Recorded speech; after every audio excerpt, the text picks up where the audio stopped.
Halo Sobat Dunia Seribu Besar, semoga Sobat selalu diberi kesehatan, panjang umur, dan rizki yang melimpah, amin. Sebelum masuk ke alur ceritanya, jangan lupa dukung channel ini ya dengan klik subscribe, like, komen, dan share, terima kasih. Mari kita lanjutkan perjalanan, Li Qiye. Pada titik ini, ada beberapa pembenaran untuk membunuh Li Qiye. Sulit untuk membelanya ketika dia bekerja sama dengan Su Cuimei dalam merobohkan patung tersebut. Biasanya, dia tidak tersentuh karena menjadi utusan pedang Vajra. Meskipun demikian, pahlawan pedang memiliki status dan kekuatan. Jika dia benar-benar ingin membunuh Li Qiye, posisi utusan pedang tidaklah begitu penting. Bukan urusanmu. Li Qiye meliriknya dan berkata dengan acuh tak acuh. Kekasaran itu mengejutkan banyak orang, tidak ada seorang pun yang akan berbicara seperti ini ketika berbicara dengan karakter penting seperti pahlawan pedang. Sword Hero tentu saja tidak menerima rasa tidak hormat dari Li Qiye. Niat membunuhnya sangat kuat, tidak mau repot-repot menyembunyikannya sedikit pun. Nak, status apa yang bisa menyelamatkanmu di layar? Kamu tidak bisa melakukan apapun yang kamu mau hanya karena kamu memilikinya sebagai pendukung. Sinar di mata pahlawan pedang bisa menembus jantung. Orang-orang penasaran untuk mengetahui siapa dia. Sebagai orang luar, Li Qiye jelas memiliki pendukung untuk menjadi pembawa pesan pedang. Paling tidak, pendukungnya haruslah leluhur dari kuil. Ini cukup penting karena dapat menentukan bagaimana kekuatan lain akan memperlakukan Li Qiye di masa mendatang. Dasar bodoh, kau lebih bodoh dari seorang junior. Aku tidak butuh pendukung untuk melakukan apa yang aku mau. Li Qiye menggelengkan kepalanya. Berani sekali, oke, mari kita lihat apakah kau bisa membuktikan kepercayaan dirimu. Aku akan memberikan pelajaran dan memberitahu bahwa anggota Vajra tidak bisa.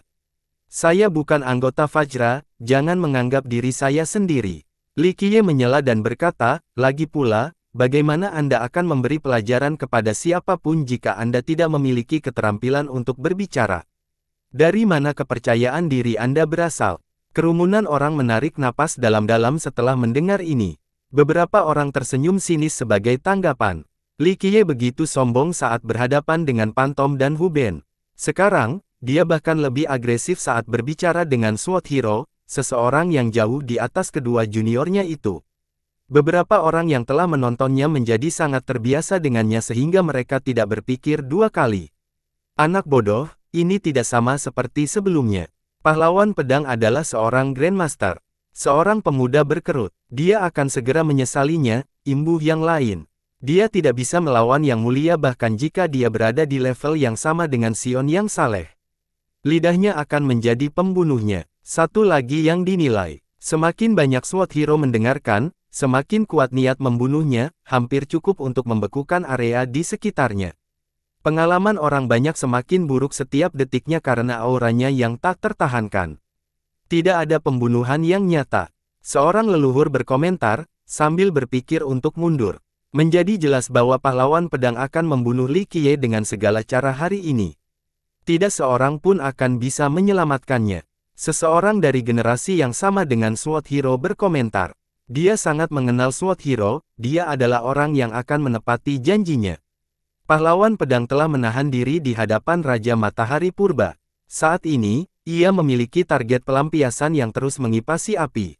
Dia menatap Li Qiye seolah-olah orang itu adalah orang mati dan berkata dengan dingin, bocah, berikan semua yang kau punya.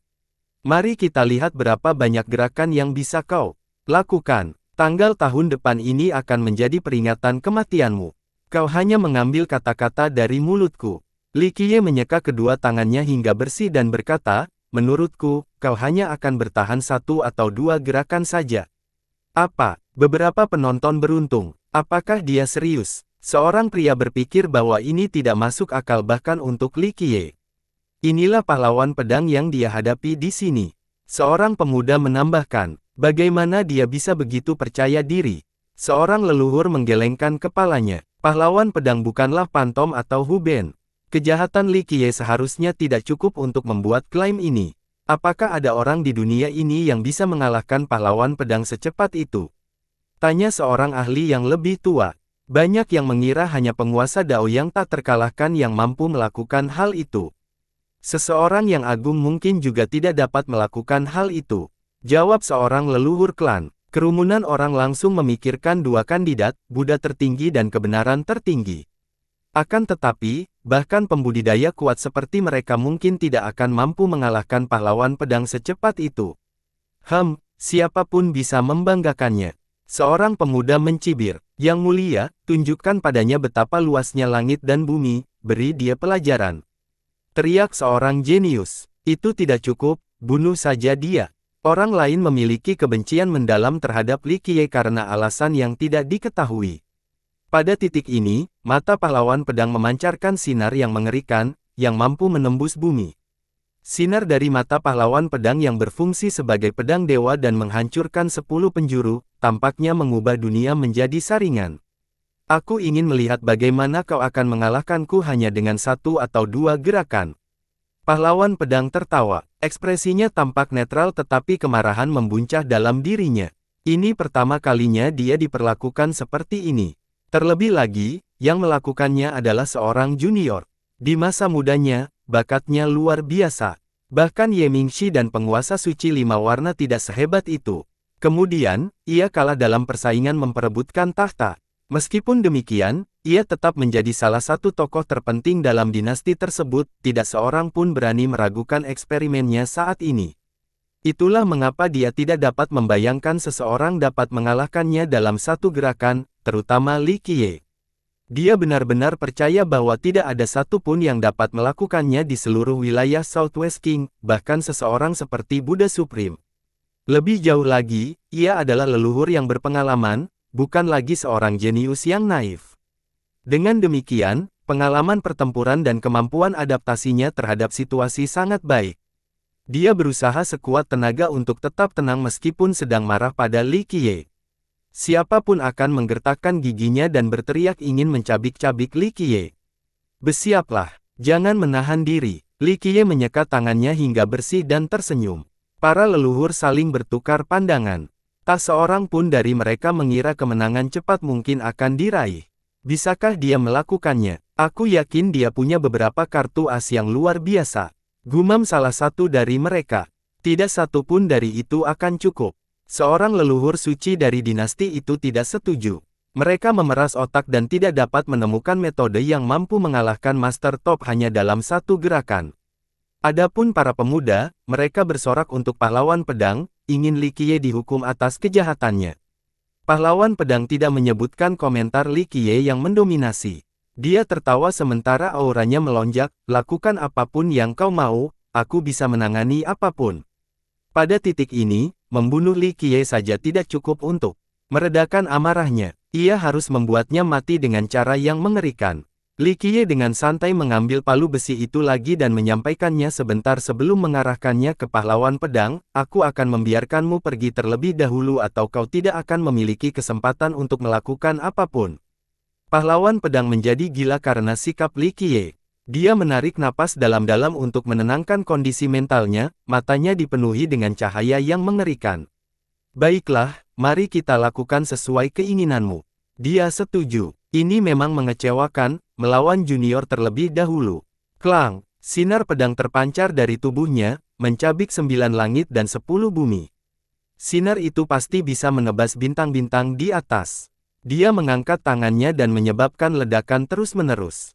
Dunia tampak runtuh, retakan muncul di tanah dan niat membunuh mengalir keluar. Benang-benang yang tersangkut di bawah tampaknya telah terkumpul dalam waktu yang lama. Benang-benang itu ingin keluar dan menghancurkan dunia. Apa ini? Hal jahat itu membuat orang banyak ketakutan, mendorong mereka berlari ke jarak aman sebelum terbagi menjadi 2 bagian. Seni pedang pahlawan jahat, teknik yang membuatnya terkenal. Dia menciptakan jalan ini sendiri, tanpa belas kasihan dan tanpa kerusakan. Seorang leluhur dari generasi yang sama menjelaskan. Leluhur suci yang dulunya adalah sahabatnya memiliki ekspresi serius, kembali di akademis, teknik ini memungkinkannya untuk melawan penguasa suci 5 warna.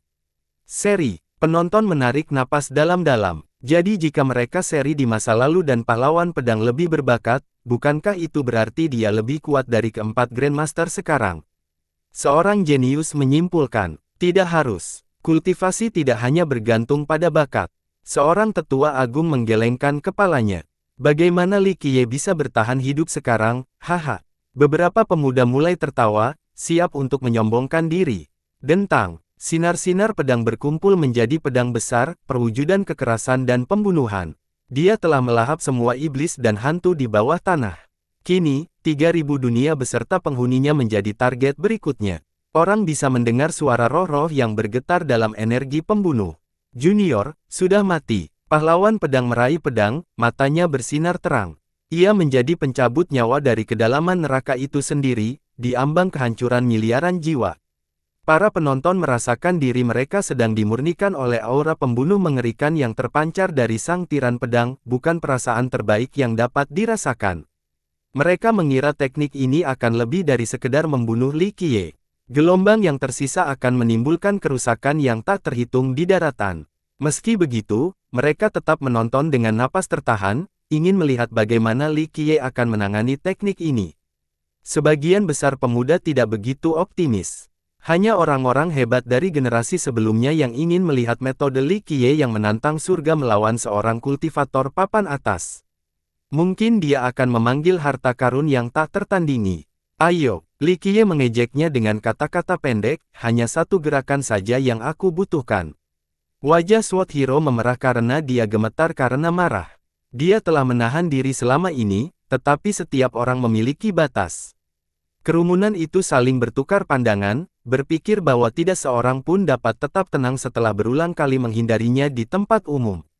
Junior, aku akan membiarkanmu mengalami nasib yang lebih buruk daripada kematian. Pahlawan pedang mengucapkan setiap kata dengan nada mengancam, sebuah bukti kebenciannya terhadap Li Qiye. Dentang, pedang besar itu menjadi cemerlang dengan cahaya yang unik. Warnanya kuning, seolah-olah itu adalah pantulan dari air sungai kuning. Mati, dia meraung dan melepaskan niat yang dikumpulkannya dengan kekuatan tsunami. Energi yang berasal dari bumi itu mulai menggerogoti ruang angkasa hingga membuat orang banyak ketakutan. Ribuan pedang jahat muncul di tebasannya, yang akhirnya memuncak menjadi jaring yang tak terhindarkan. Teknik itu memecah kekacauan, memutus yin dan yang, menghancurkan ruang, dan melenyapkan bintang-bintang. Kekacauan mengambil alih saat kematian dan kegelapan mengumumkan dunia. Luar biasa, baik yang muda maupun yang tua berteriak setelah melihat kekuatan gerakan ini. Mereka berpikir bahwa tidak seorang pun akan mampu bertahan hidup. Abu akan menjadi satu-satunya yang tersisa dari Li Qiye. Hati-hati, para ahli di pihak Li Qiye berteriak. Pejuang sebenarnya hanya tersenyum dan mengangkat palunya. Krak, suara gemeretak terdengar lagi di hadapan kerumunan yang tercengang. Lautan petir langsung muncul di atas pedang tajam yang datang. Setiap kilatan setebal pegunungan dan kerumunan wilayahnya. Sasarannya tetap palu Li Qiye. Saat baut-baut tersebut bertemu di palu, mereka akhirnya membentuk denyut yang cukup terang untuk membutakan penonton sementara waktu. Hancurkan! Li Qiye melompat ke udara dan menghantam palu itu ke bawah tanpa menahan diri. Lautan cahaya di atas ditarik ke bawah. Kilatan cahaya itu tampak seperti tsunami apokaliptik. Kekuatan petir membuat teknik pedang SWORD Hero terlihat mengesankan jika dibandingkan. Benang pedang pembunuh dan jahat itu langsung hancur berkeping-keping oleh gelombang petir. Anak panah itu berkumpul menjadi lebih banyak denyut dan melesat maju. SWORD Hero mengambil posisi bertahan dengan seni pedang jahatnya, area segel di sekitarnya. Sayangnya, ini tidak berguna. Ledakan, palu Li Qiye menghancurkan penghalang itu, menghancurkannya dengan mudah. Denyut petir menyambar sang pahlawan pedang berulang kali, melemparkannya sejauh 10 juta mil. Gemuruh, dia menerobos banyak gunung di sepanjang jalan. Akhirnya, puncak terakhir berhasil menahannya karena kurangnya momentum. Dia terkubur dalam reruntuhan, nasibnya tidak diketahui. Para penonton tidak bisa menutup mulut mereka saat menyaksikan percakapan itu. Bahkan Raiter Sion pun memiliki ekspresi malu yang sama. Su Cuimei sudah siap secara mental tetapi wajahnya masih terbuka. Semua orang berdiri di sana dengan linglung karena hasil yang tak terduga. Mereka sangat terkesan dengan seni pedang jahat, berpikir bahwa itu akan menjadi akhir bagi Li Qiye. Sayangnya, jurus dahsyat ini dan jurus yang tak terkalahkan itu dengan cepat dikalahkan oleh satu pukulan telak dari Li Qiye. Pahlawan pedang belum keluar dari kehancuran sementara masa tetap membeku dan terkejut. Beberapa orang tidak merasa ingin berpikir sama sekali. Siapapun pasti berpikir tentang hukum jasa dan kekuatan yang digunakan oleh Li Qiye sebelumnya. Harta atau metode peminjaman yang mana? Namun, apa gunanya karena semua ini terasa begitu tepat ketika Li Qiye melakukannya. Syok seharusnya tidak bereaksi pada titik ini, tidak perlu menyebut keajaiban juga. Di sisi lain, seorang jenius top dengan bakat yang lebih hebat dari keempat Grandmaster baru saja kalah dalam satu pukulan.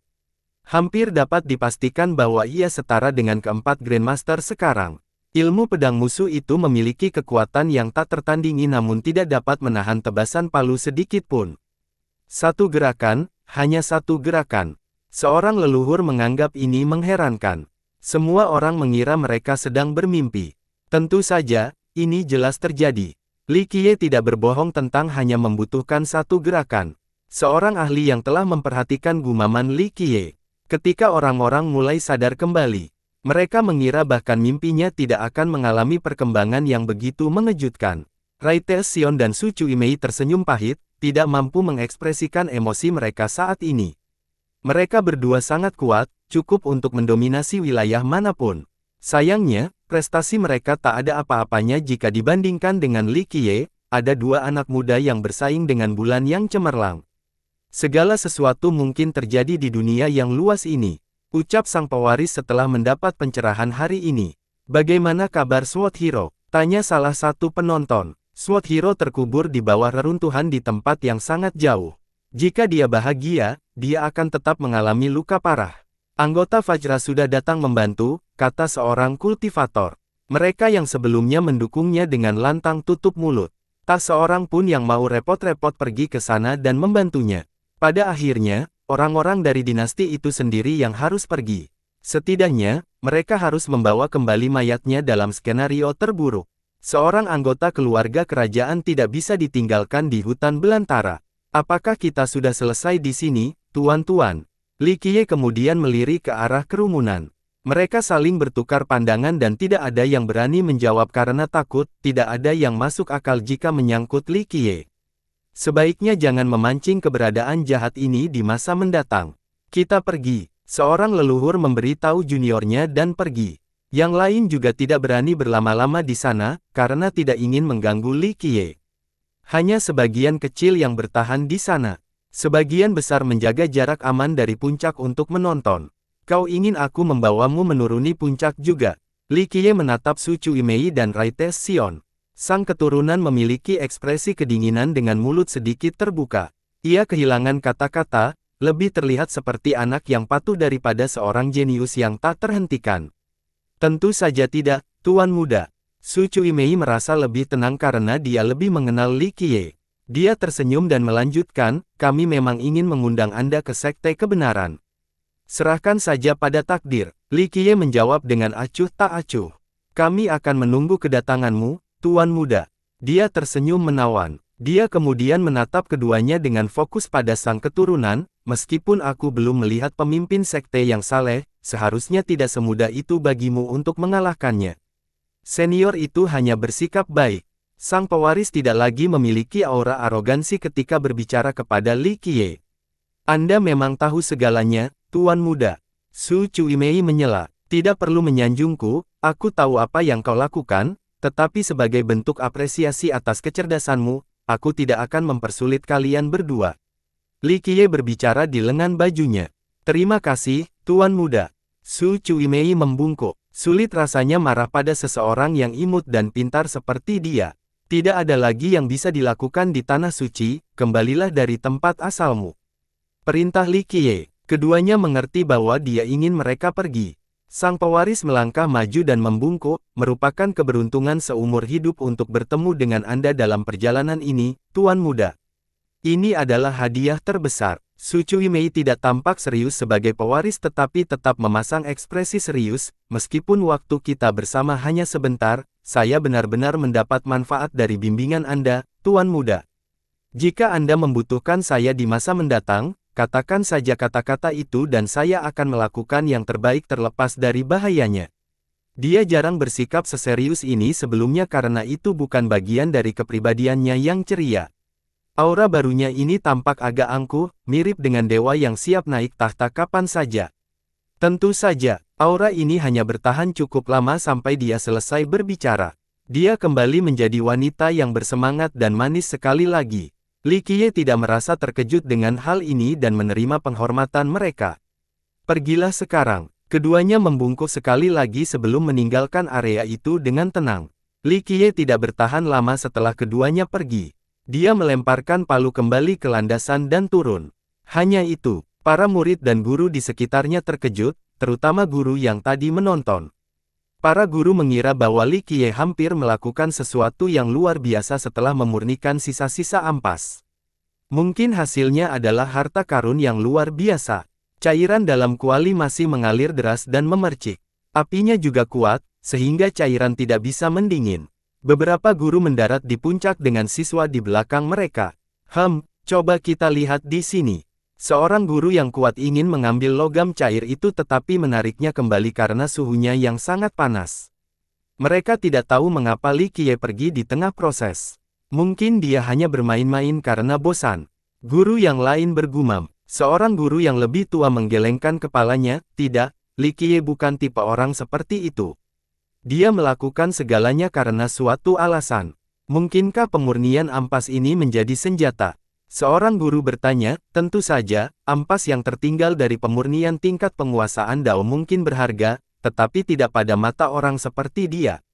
Ini terlalu banyak usaha. Dia benar, para pembudidaya biasa dapat menganggap logam cair itu berharga. Di sisi lain, para ahli sejati tidak akan membuang-buang waktu mereka untuk memurnikan bahan-bahan limbah ini. Dia terlalu eksentrik, kita tidak bisa memahami maksudnya.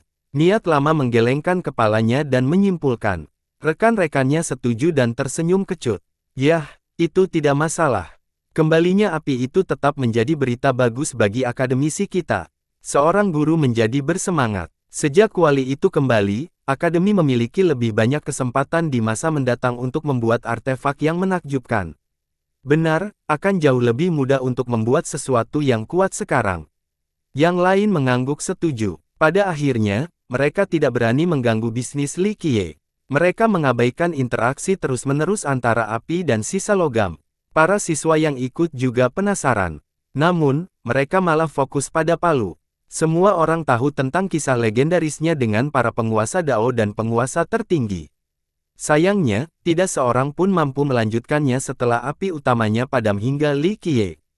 Dia memanggil lautan petir dan mengalahkan pahlawan pedang. Pada titik ini, bahkan orang bodoh yang buta pun dapat melihat betapa hebatnya palu ini. Palu itu berada tepat di depan mereka juga. Haruskah kita mencoba mengangkatnya lagi? Seorang siswa bertanya, bahkan jika kau bisa mengambilnya, apakah kau akan mengambil harta karun akademis kita? Seorang rekan menoleh ke arahnya. Benar, tapi tidak ada aturan tentang menarik. Murid pertama tetap tertarik. Kerumunan pun setuju. Palu telah ditinggalkan di sana selama jutaan tahun dan tidak ada aturan tentang membawanya pergi. Akademi itu tampaknya puas dengan membiarkannya begitu saja. Siapapun dapat memilih jika mereka cukup mampu. Oleh karena itu, mereka menatap guru-guru yang masih membicarakan logam sisa. Guru-guru tersebut tampaknya tidak peduli dengan masalah ini. Baiklah, jika akademisi tidak menghentikan kita, benda itu akan menjadi milik siapapun yang dapat mengambilnya. Murid pertama-tama menegaskan, logikanya cukup sederhana. Para pendengar merasakan jantung mereka berdetak lebih cepat. Beberapa waktu lalu, siswa mencoba mengangkat palu karena penasaran. Sekarang, setelah melihat, beraksi, godaan dan keserakahan menguasai mereka. Saya akan mencobanya. Seorang siswa yang sedang melangkah maju. Ayo, maju. Dia mencengkeram gagang pedang dengan kedua tangannya dan mengerahkan seluruh tenaganya. Ia mengaktifkan hukum-hukum kebaikan dan berbagai metodenya, tetapi tidak berhasil. Yang lain mencoba lagi meskipun gagal pertama kali. Bahkan, ada yang bekerja sama dan mencoba mengangkatnya bersama-sama. Tak seorang pun berhasil menggerakkan palu itu, bahkan 1 inci pun. Mengapa kita tidak bisa memindahkannya? Mereka akhirnya menyerah, meskipun dengan berat hati karena Li Qiye melakukannya tanpa berusaha sama sekali. Palu itu tampak seperti kertas saat ia mengangkatnya tadi. Mereka tidak tahu mengapa. Menyerah saja. Kalian saat ini tidak punya kesempatan. Guru tertua berjalan mendekat dan tersenyum pada kelompok itu. Guru, mengapa Li Qiye bukan kami? Seorang murid bertanya, ini adalah palu yang menantang surga. Hanya karakter kuat seperti penguasa Dao dan orang-orang hebat yang dapat mengangkatnya. Yang lain hanya akan membuang-buang waktu mereka. Jawab sang guru. Ini masih belum menjawab bagaimana Li Qiye melakukannya. Dia bukan penguasa Dao atau penguasa tertinggi. Yang lain berpendapat, meskipun Li Qiye jahat, kultivasinya masih dangkal. Karena itu dia mengizinkannya. Sang guru menjelaskan dengan sabar. Para siswa tetap bingung. Itu sebabnya Li Qiye dianggap layak, itulah mengapa dia bisa mengangkatnya tanpa mengeluarkan tenaga apapun, kata guru itu. Jadi pada dasarnya palu ini bisa mengenali pemiliknya. Tanya yang lain. Benar sekali. Guru itu mengangguk. Pengungkapan ini menyebabkan para siswa percaya. Li Qiye kembali ke kuil dan memberi tahu pelayannya dan Fan Bai, kita sudah cukup lama di sini, saatnya pindah. Tuan muda, Anda ingin pergi kemana? Fan Bai menjadi penasaran. Tebing kayu hitam. Jawabnya, apakah tujuan Anda adalah Black Tides, Tuan muda? Mata pelayan Anda sedikit bergeser setelah mendengar ini. Fan Bai tidak bereaksi karena pengetahuannya terbatas, tidak demikian halnya dengan pelayan tua yang telah berkeliling dunia. Dia tahu bahwa tidak ada yang bisa dilakukan Li Qiye di tebing kayu hitam.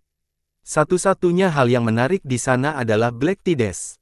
Benar, jawab Li Qiye. Orang tua itu menarik napas dalam-dalam. Meskipun Li Qiye tidak mempermasalahkannya, mereka yang tahu akan menganggap ini masalah serius. Black Tides adalah salah satu dari 7 zona terlarang. Semuanya sangat berbahaya, oleh karena itu tergolong demikian. Belum lagi para petualang biasa, bahkan para ahli tertinggi yang kuat pun akan berhati-hati saat membicarakan tempat-tempat ini, terutama benar-benar pergi ke sana. Hanya Li Qiye yang dapat membuat keputusan ini tanpa berpikir 2 kali. Pasang surut, gumam pelayan tua itu. Kau pernah mendengarnya? Li Qiye meliriknya. Bukannya aku tidak peduli dengan kejadian di luar. Gadis dari hutan hitam sudah memberi tahu Fajra tentang fenomena itu. Pelayan Anda menjawabnya. Ya, memang sedang surut. Li Qiye mengangguk, tetapi ini tidak menjadi masalah baginya. Dia akan pergi ke sana dengan cara apapun. Pelayan Anda menjadi khawatir setelah konfirmasi. Meskipun ini terjadi berkali-kali dalam sejarah, mereka tidak siap untuk itu pada generasi ini. Waktu sebelumnya terjadi selama era penguasa Dao 8 kuda jantan, yang paling baru. Penguasa Dao baru belum muncul. Bahkan belum ada satu era pun sejak saat itu, jadi tidak ada yang percaya pada Wei Qianxing. Biasanya akan ada belasan era atau lebih. Dengan demikian, para senior Fajra memiliki pembenaran historis untuk pengungkapan laporannya. Hal yang sama juga berlaku pada pelayan Anda itu. Sayangnya, Li Qiye telah berbicara dan mengatakan, kata-katanya mutlak. Pelayan Anda berpikir bahwa ini pertanda buruk. Sepertinya kau masih peduli dengan Raja Barat Selatan. Li Qiye tertawa sambil melihat ekspresi khawatir pelayannya itu. Saya hanyalah manusia biasa yang tidak bisa melupakan tempat kelahiran saya, tidak bisa lepas dari belenggu 5 unsur dan emosi. Pelayan tua itu tersenyum kecut. Benar, semua orang merasakan hal yang sama. Li Qiye tertawa dan setuju. Pelayan tua itu mendesah. Keadaan tampak buruk bagi wilayah selatan. Bahkan, Tanah Suci mungkin sedang menghadapi krisis eksistensial. Sebelumnya, Buddha Supreme meramalkan kematiannya untuk melindungi Blackwood dan tetap gagal. Beruntungnya, Raites Supreme dan Eight Stallion Dao Lord datang tepat pada waktunya. Kesabarannya tidak akan terbayangkan jika mereka berdua tidak datang. Tanah Suci akan menjadi yang pertama runtuh. Saat ini, Buddha Supreme tidak terlihat dimanapun. Raites Supreme akan kesulitan untuk muncul. Bagaimana dengan Dao Lord? Dia sudah lama tidak ada. Taruhannya kali ini sama tingginya. Blackwood membutuhkan pemain bertahan yang mampu menahan Black Tides. Dia melirik Li Qiye. Siapa lagi kalau bukan Li Qiye? Tuan muda, apakah Anda berniat masuk langsung? Tanyanya. Tidak juga, aku bukanlah seorang penyelamat yang peduli dengan kesejahteraan orang lain. Li Qiye menggelengkan kepalanya. Tetapi kamu masih ingin pergi ke sana, katanya. Hanya sedikit orang di dunia yang tahu apa yang menanti di kedalaman Black Tides, hanya saja penyusup jarang kembali hidup-hidup. Meski begitu, dia yakin Li Qiye pasti bisa melakukannya. Tetapi mengapa Li Qiye ingin pergi ke sana? Hanya pergi ke sana untuk menyelesaikan masalah sepele. Li Qiye melirik ke arahnya dan berkata, orang tua mengira hanya Li Qiye yang bisa mengatakan hal ini dengan santai. Bahkan para penguasa jalan pun tidak berani melakukannya. Tempat itu sungguh aneh, kenangnya. Apakah kamu pernah ke sana sebelumnya? Li Qiye tersenyum. Tidak juga, membuat klaim itu akan menjadi berlebihan. Ia menjadi sentimental, dulu aku sombong meskipun tidak mencapai apapun. Aku pikir aku tak terkalahkan dan tidak dapat menahan keinginan untuk masuk. Dia terdiam sesaat dan ingatannya muncul kembali. Dia menyapu Eid Desolaces dengan pedangnya, benar-benar mendominasi rekan-rekannya. Karena itu, ia merasa cukup percaya diri untuk memasuki Black Tides. Saya akhirnya menyadari bahwa itu tak berujung dan berbahaya. Untungnya, ia tahu kapan harus berhenti dan berhasil bertahan hidup.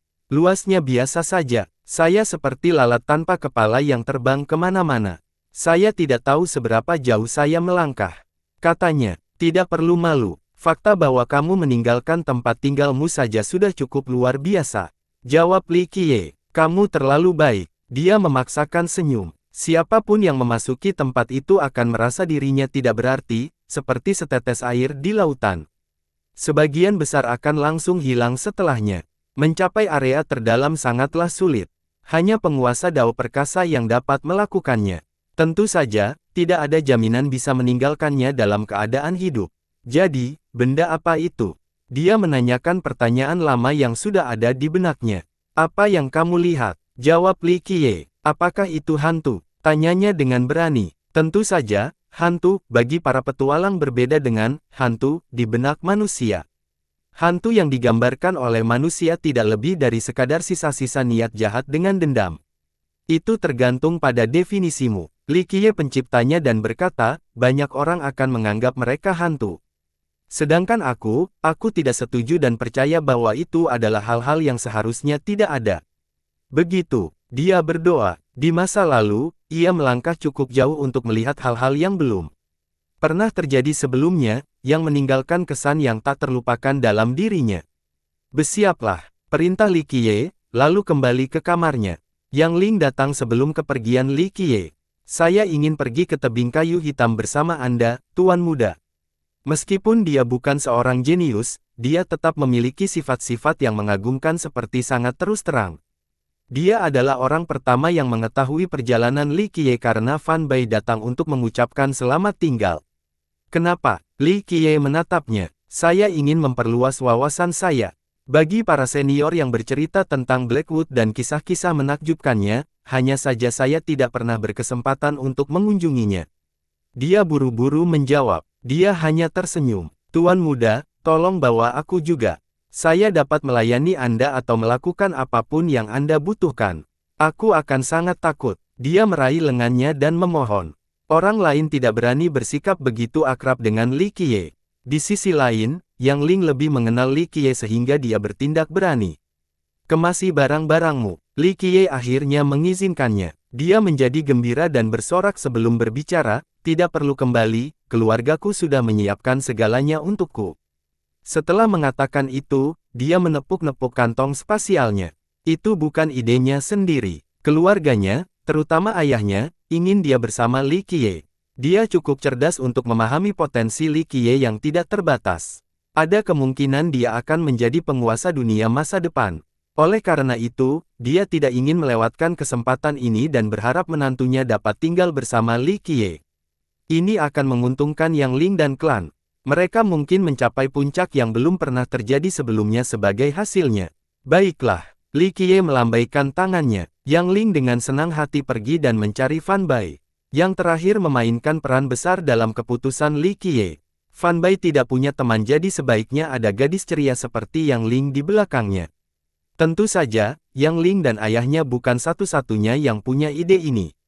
Saat Li Qiye hendak pergi, lelaki dualitasmu datang lagi dengan dugulan di belakangnya.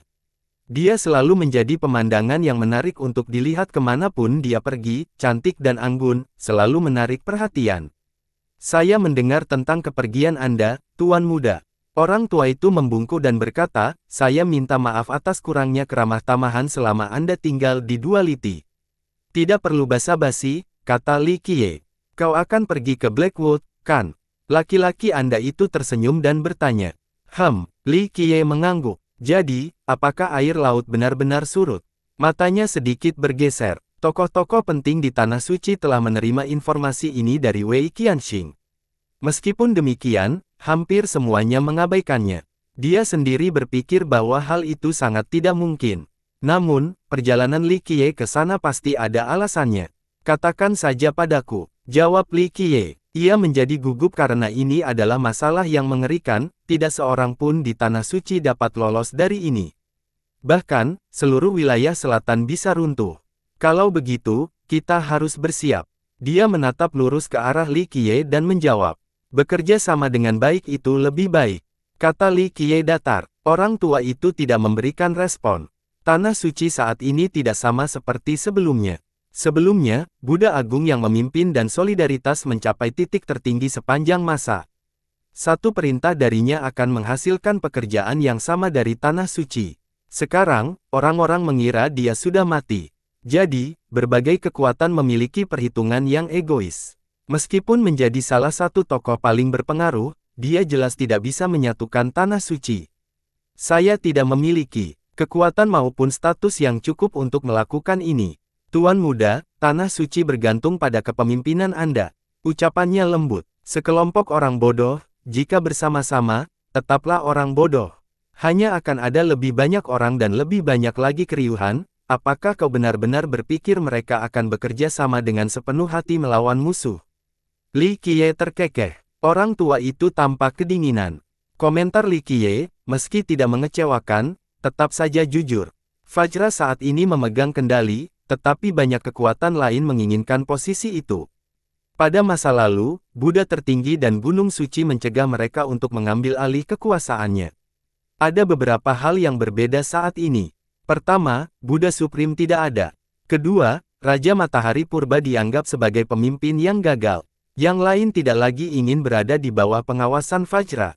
Adapun Fajra, tentu saja ia berambisi untuk tidak lagi berada di bawah kekuasaan Gunung Suci. Itulah satu-satunya cara agar dinasti itu bisa bertahan. Singkatnya, bahkan jika kekuatan-kekuatan ini bersatu demi tujuan bersama, konflik internal pada akhirnya akan mengambil alih. Tuan Muda, apakah Anda mengatakan? Dia ragu-ragu. Biarkan saja, itu bukan masalah besar, tidak ada warisan yang bertahan selamanya. Jika sudah waktunya jatuh, maka akan jatuh. Kata Li Qiye, aku tidak bisa berpikir terbuka sepertimu. Dia tersenyum kecut. Dia tidak memiliki kebebasan yang sama seperti Li Qiye karena dia bertanggung jawab atas Duality Academy. Meskipun dualitas terpisah dari Tanah Suci, ia tetap dibangun di tanah milik Tanah Suci. Jadi, jika Tanah Suci runtuh, akademisi pun akan runtuh. Masalahnya, meskipun dia sungguh-sungguh berusaha sebaik mungkin, Fajra dan divisi lainnya tidak akan mendengarkannya. Hanya Buddha tertinggi yang memiliki pengaruh setingkat ini. Dia akhirnya menghela napas dan menyerah, ingin berfokus pada kelangsungan hidup akademisnya saja. Tuan Muda, perjalanan ke hutan hitam ini panjang dan melelahkan. Kemudian dia berkata, biarkan lan kecil kami mengikuti Anda dan mengurus kebutuhan harian Anda. Dia lalu memberi isyarat agar Dugulan berjalan maju. Saya berharap dapat melayani Anda, Tuan Muda. Merupakan suatu kehormatan bagi saya untuk mengikuti Anda.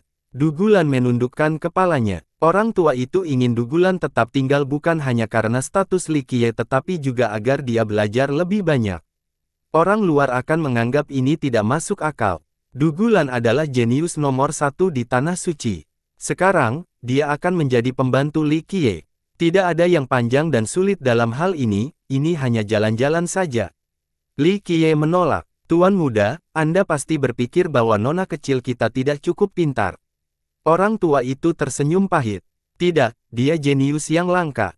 Beruntung sekali akademi ini memiliki seseorang seperti dia. Li Qiye meliriknya dan memujinya. Orang tua itu dan Dugulan kecewa karena Li Qiye menolak untuk mengajaknya. Bagaimanapun, dia pasti akan mempelajari banyak hal selama perjalanan ini. Tentu saja, kebanyakan orang memandang Dugulan sebagai seorang jenius ulung, satu-satunya pemuda yang mampu melawan Raite Sion. Para leluhur menganggap bahwa dia juga memiliki potensi yang tak terbatas, dan ditakdirkan untuk berdiri di puncak. Karena itu, dia adalah permata di mata mereka. Seseorang seperti dia yang menjadi pembantu akan sulit dipahami. Duo yang hadir tidak sepakat. Pria tua itu, khususnya, berpikir bahwa akan menjadi suatu kehormatan baginya untuk mengikuti Li Qiye, kesempatan seumur hidup. Aku tidak punya apa-apa untuk diajarkan kepadamu, kamu sudah cukup hebat dan telah melakukan pekerjaan yang luar biasa dalam mempelajari seni pedang Trinitas. Mencapai puncak hanya masalah waktu. Li Qiye menatap keduanya dan menjawab, tolong jauhkan aku dari kesalahan, Tuan Muda. Dugulan dengan cerdik meminta bimbingan, mengetahui bahwa kesempatan seperti ini tidak akan datang lagi. Kamu hebat, tetapi jika aku harus menunjukkan satu hal, jangan bedakan antara terang dan gelap. Ucap Li Qiye sambil tersenyum. Ini memang sesuatu yang saya pikirkan, mohon dijelaskan lebih lanjut, Tuan Muda. Ujarnya, Trinity adalah seni pedang yang unik karena terdiri dari cahaya dan kegelapan. Dua variasi pertama benar-benar berbeda satu sama lain. Oleh karena itu, dua hal yang bertolak belakang ini membuat kesulitan selama pelatihan. Bakat dan semangat pantang menyerahnya akhirnya membuahkan keberhasilan, yang memungkinkannya untuk menggunakan teknik hebat ini secara efektif. Meskipun demikian, dia masih memiliki pertanyaan dan keraguan mengenai penggunaan cahaya dan kegelapan. Mereka memiliki asal-usul yang sama. Li Qiye berkata, dari kegelapan muncullah cahaya dan ada cahaya dalam kegelapan. Dualitas ini menciptakan momentum yang agung dan 3000 alam fana yang cemerlang. Alam-alam ini tidak pernah terpisah dari dua afinitas, dan itulah fokus dari teknik ketiga. Mulai, pemahaman Dugulan yang sempurna memungkinkan dia menyerap bimbingannya. Jurus ketiga Trinity, Myriad Man, memanggil kekuatan para jenius berbakat di alam fana. Berbeda dengan dua jurus sebelumnya karena jurus ini mencakup kedua afinitas. Sedangkan untuk dua jurus pertama, afinitas akan menyerap atau menghancurkan yang lain. Keberadaan mereka pada dasarnya didasarkan pada keberadaan saudara kembar mereka. Li Qiye menyimpulkan, dia tenggelam dalam latihan internal. Tiba-tiba dia merasa jauh lebih baik tentang seni pedang. Terima kasih, Tuan Muda. Dia membungkuk, setelah mendapat manfaat besar dari mendengarkan beberapa kalimat darinya. Dia menerima gesturnya dan menambahkan, Trinity Sword Art memang kuat, tapi jangan terlalu mendalaminya. Kau harus fokus pada jalan agungmu sendiri atau kau tidak akan pernah bisa meninggalkan bayang-bayang penciptanya, bukan berarti ini harus menjadi tujuan. Dia menjadi emosional karena dia menyentuh masalah terbesar dalam benaknya. Trinity sangat kuat tetapi dia tahu bahwa dia tidak memiliki kesempatan untuk melampaui penciptanya. Kaisar yang menciptakan seni pedang ini dikenal sebagai prime dan dianggap sebagai yang terhebat di antara segalanya. Dalam sejarah, kaisar-kaisar yang cemerlang dan penguasa Dao yang tak terkalahkan tidak dapat dibandingkan dengannya. Itulah mengapa dia tidak memiliki kesempatan untuk melampauinya terlepas dari bakatnya. Grand Daomu unik dan efektif, orang lain akan kesulitan menjangkaumu. Dia kemudian fokus pada Grand Dao-nya. Meskipun ini hanya sesi santai, dia menganggap setiap kata-katanya sama berharganya dengan emas dan batu giok. Dia sungguh-sungguh menghafal isinya untuk direnungkan nanti. Setelah selesai, dia membungkuk dan berkata dengan hormat, saya tidak akan melupakan kebaikan Anda, Tuan Muda. Jika saya bisa berguna di masa depan, katakan saja kata-kata itu dan saya akan menjadi lembu dan kuda Anda. Dia hanya tersenyum sebagai jawaban. Tuan Muda, saya yakin perubahan di Black Tides menyiratkan bahaya besar. Saya rasa Anda tidak perlu mengambil risiko ini. Orang tua itu berdoa sebelum berbicara. Hal ini dikarenakan status terhormat Li Qiye. Jika sesuatu terjadi pada Li Qiye, itu akan menjadi kerugian yang tidak terbayangkan bagi tanah suci dan rakyatnya. Black Tides tidak bisa menghentikanku untuk pergi. Kalau bisa, dia akan mulai merangkak dan tidak hanya berbaring di sana. Li Qiye tersenyum. Dugulan merasa heran dengan komentarnya. Black Tides adalah nama samudra, tetapi Li Qiye menggunakan kata kerja untuk menggambarkannya. Dugulan akhirnya bertanya, Tuan Muda, bukankah Black Tides itu samudra? Apakah itu hidup? Orang tua terpelajar itu merasakan hal yang sama, berpikir bahwa pilihan kata-kata Li Qiye agak aneh. Bersembunyi, tentu saja, tetapi tidak seperti lampu yang kehabisan minyak, tidak ada artinya. Li Qiye menjawab dengan acuh tak acuh. Meskipun keduanya menduga jawaban ini, mereka tetap terkejut. Jadi Black Tides adalah entitas kehidupan, gumam Dugulan. Banyak yang mengira ini hanya lautan dengan air hitam. Mereka akan menganggap Li Qiye orang gila karena mengatakan hal ini. Bagaimana mungkin makhluk itu bisa sebesar itu? Hati-hati, Tuan Muda. Ulang tahunmu kali ini, berharap agar Li Qiye baik-baik saja. Jangan khawatir, aku tahu apa yang harus dilakukan.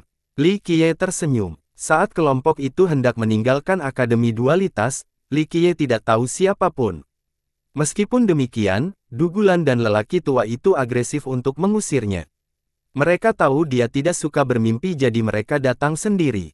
Tidak bisa mengikutiku selamanya, kembalilah sekarang. Li Qiye akhirnya memberi perintah di sepanjang jalan. Keduanya membungkuk dalam-dalam saat menyaksikan Li Qiye menghilang di cakrawala. Blackwood Cliff terletak di sebelah Black Tides, membentang sepanjang 2/3 garis pantai. Dengan kata lain, Blackwood bukanlah sebuah tebing tunggal melainkan nama yang lebih luas dari suatu wilayah geografis. Adapun Pasang Hitam, ia berada di bagian paling selatan, jauh dari Tanah Suci dan dataran tinggi Kaisar Buddha. Seorang manusia tidak akan pernah bisa melakukan perjalanan dari ibu kota ke Blackwood Cliff. Seorang petualang kuat yang mengandalkan terbang akan membutuhkan waktu yang lama. Karena jaraknya yang jauh, inti Tanah Suci tidak peduli dengan kayu hitam. Bahaya apapun yang mengancam Blackwood terlalu jauh. Meskipun demikian, secara historis, selalu ada garnisun legiun yang kuat di sini. Hal ini juga berlaku hingga saat ini. Legiun ini milik Fajra. Alasan mereka berada di sini sederhana, untuk mengawasi Black Tides. Tentu saja, satu legiun saja tidak akan bisa berbuat banyak melawan Black Tides. Meskipun demikian, ini sudah menjadi tradisi. Black Tides adalah salah satu dari 7 zona terlarang. Mayoritas penyusup tidak akan pernah kembali hidup-hidup, bahkan para penguasa tertinggi sekalipun. Selatan lebih dekat, tetapi bahkan para pemimpin utara selalu khawatir tentang daerah ini. Alasan mengapa selatan masih ada adalah karena upaya para orang bijak dan pembudidaya. Para penguasa Dao memimpikannya kehidupan mereka untuk menenangkan lautan ini. Hal yang sama juga berlaku untuk zona terlarang lainnya. Salah satu ekspedisi terkenal yang dipimpin oleh Dark Egg Dao Lord, termasuk pertempuran di semua 7 zona. Baru-baru ini selama era Chaotic, penguasa Dao Puresun juga berperang melawan zona terlarang. Ada sedikit catatan tentang era ini, tidak banyak detail yang tersisa. Namun, pertempuran terakhir cukup terkenal. Misalnya, Buddha Dao Lord, Diana Dao Lord, dan Raites Dao Lord semuanya pernah melawan Black Tides. Kemudian, Fajra Dao Lord dan senjata ajaibnya juga pernah mengalahkan Black Tides. Karena prestasinya inilah, Fajranya dianggap sebagai salah satu dari 10 harta karun penguasa Dao terhebat. Dalam sejarah, kemungkinan besar ada ribuan senjata dan harta karun Dao Lord. Dengan demikian, pangkat tinggi Fajranya menunjukkan betapa hebatnya senjata dan harta karun tersebut. Selanjutnya, mereka semua kembali hidup-hidup setelah ekspedisi. Sayangnya, tragedi juga terjadi. Selain kisah-kisah lama, kisah yang meninggalkan kesan baru-baru ini adalah Scarlet Moon Dao Lord. Dao Lord ini sangat brilian, menjadi seorang jenius yang tak tertandingi dengan Grand Dao yang tak tertandingi. Dia mendominasi dan kemudian menjadi seorang penguasa Dao. Sayangnya, pasang surut tiba-tiba datang ketika dia baru saja selesai menciptakan avatar emasnya. Karena dia baru mencapai alam ini, fondasi Dao-nya tidak stabil. Dia akhirnya mati karena pasang surut, vitalitas, darah, dan Tao agungnya hanya terbawa surutnya pasang surut. Kedelapan Desoles gemetar ketakutan. Meskipun beberapa Master Top mencoba membantu, mereka hanya bisa menyaksikan pasang surut air laut kembali ke lautan. Kematiannya menjadi peringatan bagi seluruh dunia. Mereka menjadi puas diri setelah berakhirnya era Chaotic. Selama era terberkati, kemakmuran dapat ditemukan di mana-mana. Sangat sedikit penguasa Dao yang meninggal selama kenaikan jabatan mereka sehingga orang-orang melupakan risiko ini. Nasib penguasa Dao Bulan Merah menjadi contoh utama dan mengingatkan semua orang tentang kemungkinan tragis ini. Setelah itu, kejadian mengerikan lainnya bermula dari pasang surut hitam. Misalnya, setiap kali pasang surut, makhluk-makhluk mengerikan akan muncul. Mereka cukup kuat untuk mengalahkan Buddha tertinggi. Jika bukan karena Maha Benar dan Dewa Dao 8 kuda, wilayah selatan pasti sudah jatuh. Itulah mengapa dinasti Fajra terkemuka selalu memiliki legiun di hutan hitam hanya untuk mengawasi setiap gerakan yang mencurigakan. Meskipun Li Qiye tidak terburu-buru, mereka melaju dengan cepat sambil berada di kereta yang dikendalikan oleh pelayan tua itu. Tidak butuh waktu lama sebelum mereka tiba di sebuah kota besar di Blackwood. Orang-orang menyebutnya Blackwood Cliff City atau hanya Blackwood Cliff. Tempat ini dihuni lebih dari 10 juta penduduk. Saat rombongan mendekat, mereka melihat ciri-ciri unik hutan dan tumbuhan di sana. Segala sesuatu di sepanjang garis pantai diwarnai dengan warna hitam. Oleh karena itu, garis pantai tampak jelas bahkan dari kejauhan, tampak seperti garis hitam tebal yang membentang sejauh 10 juta mil. Saat mereka semakin dekat dengan kota, mereka bertemu lebih banyak penumpang di sepanjang jalan. Karena tebing kayu hitam berada di dekat perbatasan Tanah Suci, mereka tidak melihat banyak orang di sepanjang jalan sampai sekarang. Yang Ling dan Fan Bai menatap para pelancong itu dengan rasa ingin tahu. Ada beberapa manusia biasa, tetapi sebagian besar adalah kultivator dari berbagai sekte dan ras. Ini tampak sangat mirip dengan kota Kaisar Buddha. Aku belum pernah melihat jenis pakaian seperti ini sebelumnya. Namun, Yang Ling memperhatikan kelompok yang berbeda. Itu tidak seperti gaya Tanah Suci atau sekte kebenaran. Bahkan, ini tampak berbeda dari apapun dari Eight de Soles. Mereka nampaknya berasal dari era kuno. Aura kuno terpancar dari mereka. Mereka dari 8 kerajaan Timur Liar. Pelayan tua itu berkata, tebing kayu hitam dekat dengan timur, jadi mereka datang ke sini. Menurut pendapat saya, 8 kerajaan itu tidak berbaur dengan dunia luar. Tanya Yang Ling, itu sudah berlalu. Orang-orang barbar di timur jelas tidak keluar selama era Chaotic dan juga tidak menyambut orang luar. Ini berubah secara bertahap tetapi masih sangat terbatas. Mereka biasanya hanya mengunjungi Blackwood Cliff, sangat sedikit yang pergi lebih jauh. Pelayan itu tersenyum. Jadi siapa mereka? Apakah mereka hanya ingin mempertahankan gaya hidup zaman kuno tanpa mau bergaul dengan dunia modern? Lanjutnya, pada masa lalu, Tanah Suci telah mencoba menaklukkan 8 kerajaan untuk memperluas jangkauannya. Hasilnya juga terkenal. Ini terjadi pada masa keemasan Tanah Suci dan Sekte Kebenaran. Usu kedua memutuskan untuk bekerja sama untuk menaklukkan 8 kerajaan. Ekspedisi ini dipimpin oleh 8 orang suci dan 9 penguasa. 8 kerajaan tidak dapat menghentikan pasukan kuat dari kedua sekte. Ini kalah dalam pertempuran demi pertempuran. Apa yang terjadi selanjutnya mengejutkan pasukan. Permaisuri kuno muncul dan mengalahkan pemimpin tertinggi mereka bersama pasukan. Sejak saat itu, Sekte Kebenaran dan Tanah Suci tidak pernah mencoba menaklukkan wilayah timur lagi. Waktunya adalah banjir yang tak terhentikan. Mencoba memisahkan diri dari dunia adalah sia-sia. Pada akhirnya, mereka akan tersapu ke dalam banjir duniawi juga, tanpa terpisah.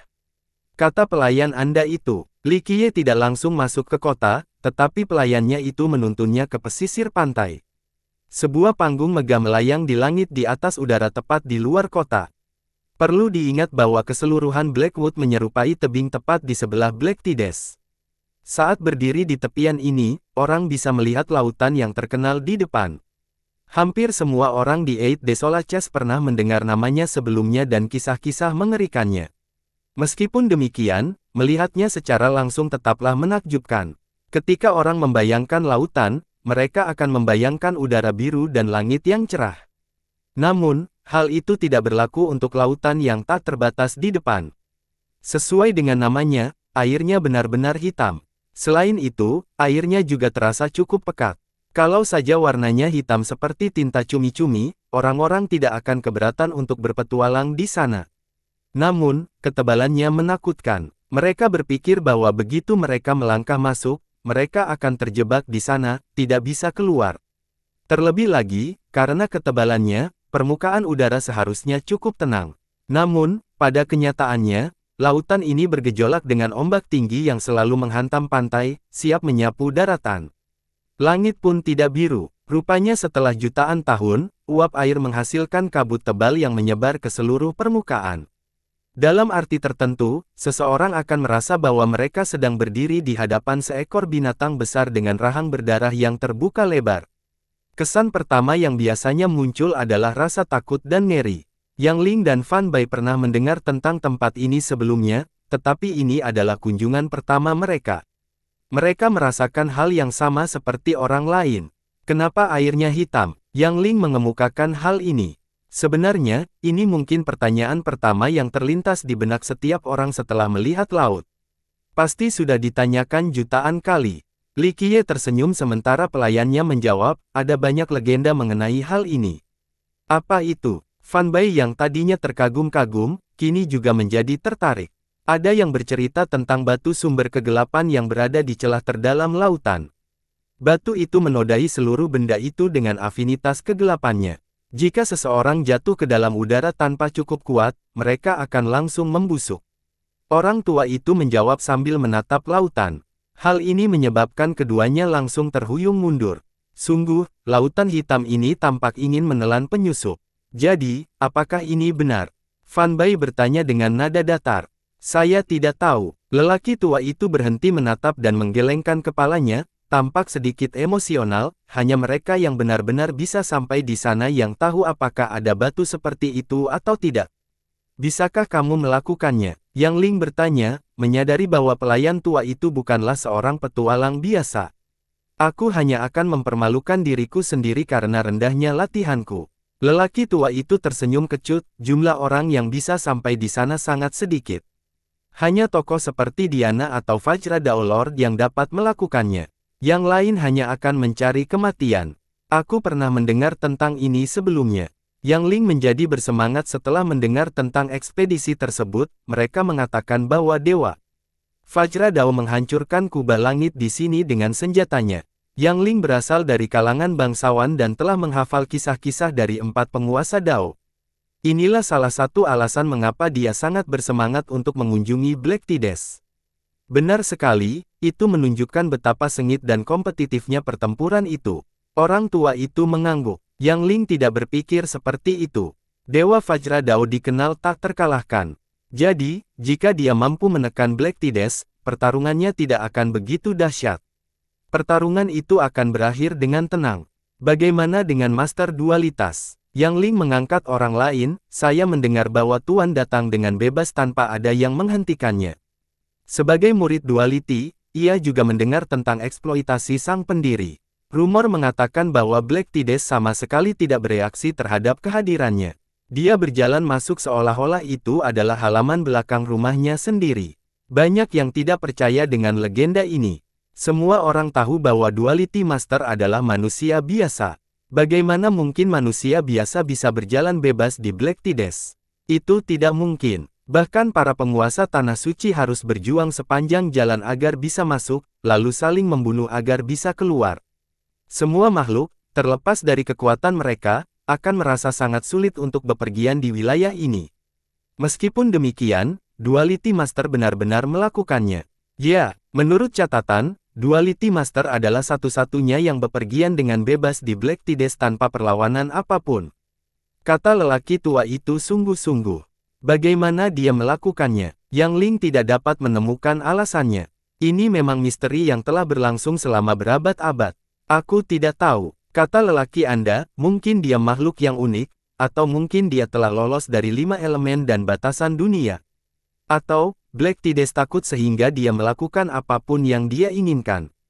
Takut dengan kekuatannya, bagaimana mungkin manusia bisa sekuat itu? Gumam Yang Ling, keraguannya itu beralasan. Dapat dikatakan bahwa tidak ada satupun di dunia ini yang lebih kuat daripada para penguasa Tanah Suci di era mereka masing-masing. Bagaimana mungkin seorang manusia bisa lebih kuat dari seorang penguasa Dao? Kultivasi tidak menentukan segalanya di dunia ini. Duality Master adalah menghilang, satu-satunya menghilang. Kata lelaki kamu itu. Yang Ling mengangguk setuju bahwa pendiri akademisnya adalah orang yang istimewa. Ada banyak penguasa Dao dalam sejarah tetapi hanya ada satu Master Dualitas. Bersambung.